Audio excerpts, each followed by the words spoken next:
ГСП онлайн. Городские новости сейчас.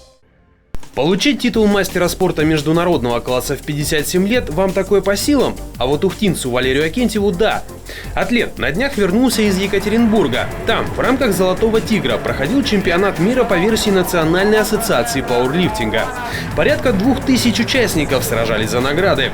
По итогам выступления Валерий стал обладателем титула. На практике завоевать почетный значок в таком возрасте не просто редкость, это вообще сложно осуществимо.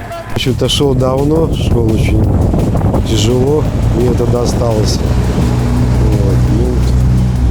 10 лет занятий пауэрлифтингом, а вообще в спорте почти 50. Ухтинец выступал в 3 дивизионах становой тяги, безэкипировочном жиме и экипировочном. 3 недели назад Валерий Акентьев выступил в Лас-Вегасе. Казалось бы, сил должно быть мало, но наоборот. В Екатеринбурге удалось показать даже еще более лучшие результаты. 200 килограммов становая тяга, 170 безэкипировочный жим и 255 килограммов экипировочный. Между турнирами как-то лучше восстановился, больше отдохнул, был более свеж. И, видимо, вот это вот все и помогло мне достичь такого результата.